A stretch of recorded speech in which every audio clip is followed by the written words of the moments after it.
lahat, ako po si Sahara from Harvest Tissue Culture Laboratory at sa ngayon po, introduce ko po sa inyo ang new product from Harvest, ang Roots Rooting Powder. Ang Roots Rooting Powder po ay nagpapabilis sa isang halaman sa pag-uugat katulad ng herbs cutting, succulents, and cactus from soft tissues to semi-woody plants. It contains vitamins and boron that will support its plant growth. So, ang roots rooting powder po also is a form of auxin from rooting hormone IBA or indole acid and NAA or naphthalene acetic acid na mas lalo na pamabilis sa isang halaman sa pag-ugat compare sa other rooting hormone products. So, meron din siyang anti-fungal property that will protect your plants while inducing its roots.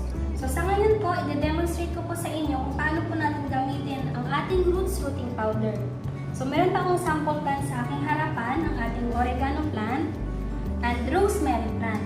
So, paano po natin malalaman na pwede nating i-cutting sa isang halaman? So, locate nyo lang po yung woody part ng ating halaman. So, about 6 inches na haba or 4 to 6 inches pwede po. So, una ko pong gugupitin ang ating rosemary plant. So, ito po yung woody part niya. Medyo matigas. Then, ikakat lang po natin yan. Then, meron na po tayong sample na cutting. So, bawasan lang po natin yung dulo or alisin po natin yung kanyang dahon. Bandang bottom part. Yan. So, ito na po. I-dip natin sa ating rooting powder. Dip na po natin. Then, tap po yung excess amount ng rooting powder.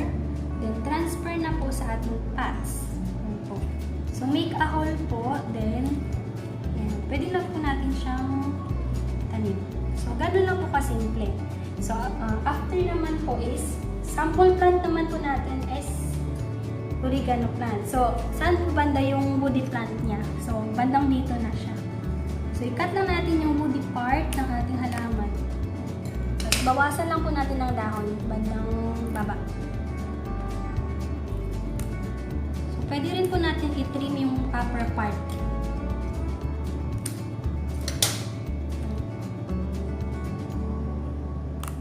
Then, dip into our rooting powder. Tap po yung excess powder. Then, tanim na po natin sa ating pots. So, make a hole po again. Then,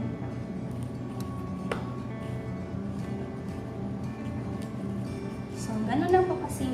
Meron pa ako ditong sample plant ng ating cactus plant, ang ating dragon fruit. So, the same lang po sa ating procedure. Dip into our rooting powder. Then, tap po yung excess amount.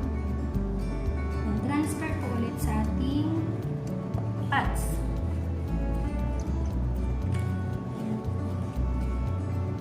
So, another po is our dragon cuttings. Bawasan lang po natin yung leaves. Then, dip into our rooting powder. And tap the excess powder. Then, transfer sa ating pots.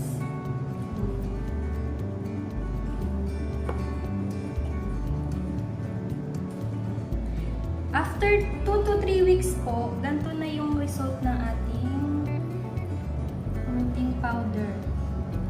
So, dadami na po yung ugat niya. Sa kaliit niya, mas madami pa yung ugat niya. So, ating oregano plant, yan na po. So, madami na po yung root hairs compare sa laki niya. Ganon din po sa ating rosemary. So, napaka 1 inch lang yung haba ng stem niya, tapos yung roots niya super dami, tsaka super haba. Madami pong root hairs. Ganon din po sa ating aglaonema plant. So, yun. So, ganon lang po kasimple gamitin ang aming roots rooting powder. So, ang roots rooting powder po is mabibili sa Harvest Passive Branch for 180 pesos only for 10 grams. So, since na konti lang yung magagamit nating rooting powder, so makakaasa po tayong tatagal ang buhay ng ating 10 grams. And you can contact Miss Jessica from our Harvest Edible Gardeners Club at 0918-400-9858. And forget also to like our social media account, our Facebook account, Harvest Agribusiness Corporation, and our Instagram account at HarbesTPH. So, sana po ay nag-enjoy kayo sa aming video tutorial ng aming roots rooting powder. And thank you very much po and have a great day. Bye po!